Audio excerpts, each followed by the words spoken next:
kasus yang sama, ya kasus sama copet atau pencurian dengan pemberatan atau copet sudah pernah.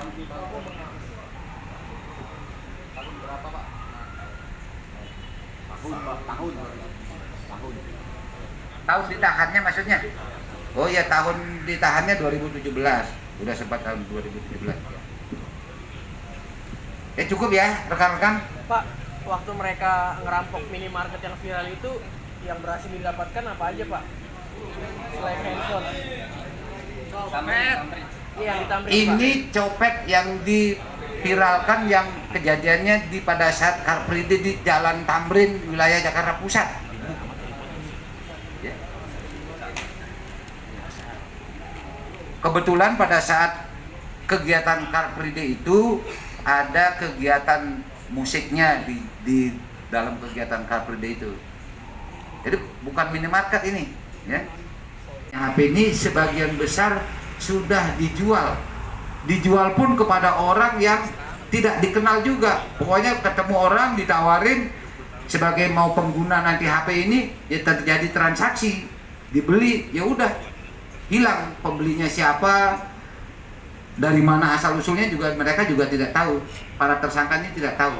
Dan hasil kejahatannya ini dibagi oleh mereka, semuanya digunakan sebagai memenuhi kebutuhan hidup. Apakah itu beli beras untuk keluarganya, beli celana dan sebagainya, beli baju. Jadi intinya adalah hasil kejahatan ini dibelikan untuk kebutuhan dari masing-masing tersangka ini. Untuk pasal yang diterapkan yaitu adalah pasal 363 KUHP yang ancaman hukumannya adalah di atas 5 tahun. Saya rasa itu rekan-rekan. Ini rekan-rekan lihat, ini ada celana ini. Ini celana ini dibeli oleh, ini tersangka siapa ini yang punya celana? Kamu ya? Nah, hampir sama ini dua-dua. Polda Metro Jaya didapatlah 2 orang pelaku, yaitu yang satu adalah DJ. Mana DJ? DJ. Kemudian yang kedua adalah Pian. Pian. Ternyata setelah berhasil ditangkap 2 tersangka ini, lalu dilakukan pengembangan penyelidikan oleh Subdit Ranmor, bahwa kejadian itu ternyata adalah kejadian tahun 2015.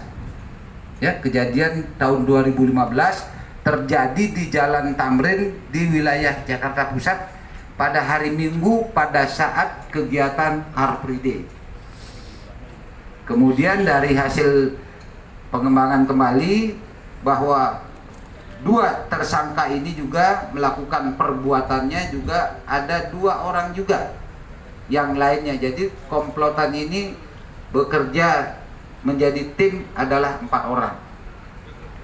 Kemudian dari pengakuan tersangka ini dikembangkan untuk 2 tersangka yang lainnya. Ternyata 2 tersangka lainnya ini yaitu inisial A itu sudah ditahan di LP Cipinang dalam kasus lain, ya. Kemudian yang satu MM juga sudah ditahan di LP di Tangerang, kasusnya juga lain, kasus narkoba. Kasus narkoba, ya. Ini modusnya adalah mereka ini berempat ini ada berperan sebagai menghalangi calon korbannya, kemudian sudah terhalang. Ini kemudian ada yang berperan sebagai pengambil HP atau nyopet HP-nya, apakah itu dari saku atau dari kantong celananya dan sebagainya. Nah, setelah berhasil kemudian ada yang berperan menerima hasil kejahatan untuk dibawa kabur. Sehingga ini 4 orang ini berperan secara bersama-sama untuk melakukan kegiatan pencurian dengan pemberatan ini atau copet pada saat kegiatan Car Free Day ini. Kemudian setelah dilakukan pemeriksaan, ternyata para pelaku ini atau para TSK ini sudah beberapa kali melakukan perbuatan yang sama. Ya, tidak mesti harus pada saat kegiatan Car Free Day, tapi juga melakukan kegiatan kalau ada konser musik dimanapun di Jakarta, apakah itu di wilayah Jakarta Utara seperti di Ancol, apakah itu di Kemayoran, apakah itu di Senayan, sehingga dikumpulkan laporan polisi yang terkait dengan perbuatan 4 orang tersangka ini, juga ada LP-nya sampai 5 ya. Penyelidikan oleh Subdit Ranmor bahwa kejadian itu ternyata adalah kejadian tahun 2015. Ya, kejadian tahun 2015 terjadi di Jalan Tamrin di wilayah Jakarta Pusat pada hari Minggu pada saat kegiatan Car Free Day. Kemudian dari hasil pengembangan kembali bahwa 2 tersangka ini juga melakukan perbuatannya, juga ada 2 orang juga yang lainnya. Jadi komplotan ini bekerja menjadi tim adalah 4 orang.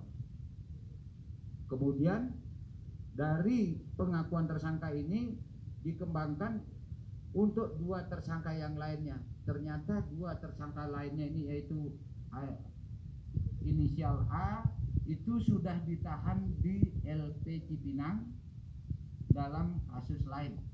Ya. Kemudian yang satu MM juga sudah ditahan di LP